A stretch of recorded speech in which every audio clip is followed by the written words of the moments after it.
Após a Revolução Industrial na Europa, cidades urbanas começaram a se lotar e, consequentemente, a insalubridade começou a se espalhar, porque o espaço urbano não estava preparado para tantas pessoas.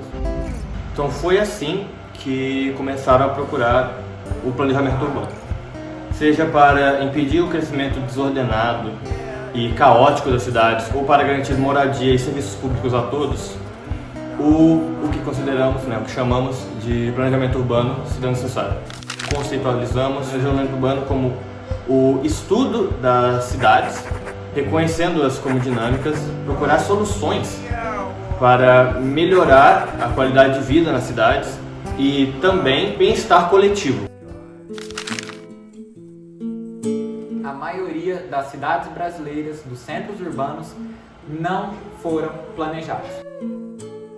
O grande problema está diretamente associado ao crescimento desordenado que o meio urbano sofre concomitantemente. As obras de planejamento ficam centralizadas em regiões de alto valor agregado. Essa desigualdade socioterritorial culmina, consequentemente, numa diferença de infraestrutura determinada por um fator econômico. Nos grandes centros, onde eu tenho uma infraestrutura maior de transporte, saúde, educação, saneamento básico, água tratada, será limitado para algumas pessoas de classes mais abastadas. Aquelas que não conseguirem se manter nessas regiões são obrigadas, por um fator econômico, a se deslocarem para regiões periféricas das cidades. O planejamento urbano no Brasil se intensifica com a chegada da família real no Rio de Janeiro, onde criou-se uma comissão de melhoramentos da cidade do Rio de Janeiro, onde buscava melhorar e embelezar a cidade conforme os padrões estéticos das cidades da Europa. Uma reforma chamada Reforma Pereira Passos.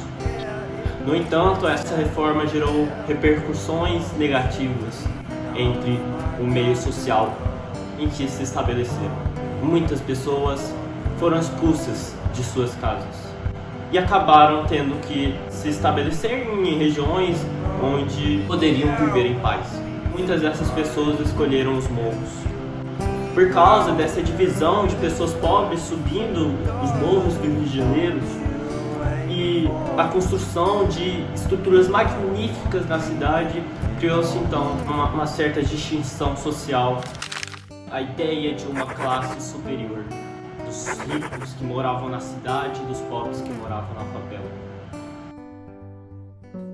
O planejamento urbano do século XX possui um caráter tecnocrático e alto apelo econômico e rodoviarista, uma vez que as cidades estavam se adaptando ao surgimento dos automóveis e as indústrias cresciam cada vez mais.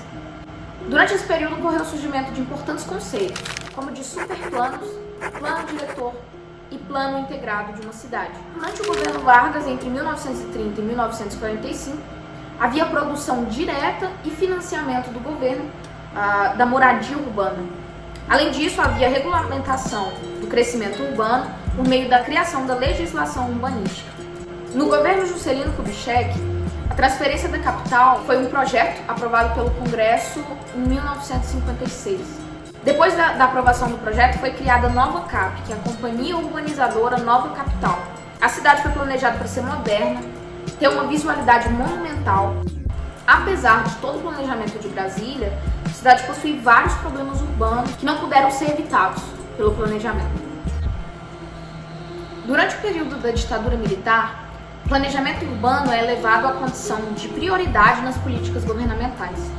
Por isso, nesse período, há a criação do Banco Nacional de Habitação, que financiava moradias populares. Apesar disso, esse banco foi apropriado pela classe média e logo perdeu o seu objetivo principal, que era viabilizar a moradia para a população mais pobre.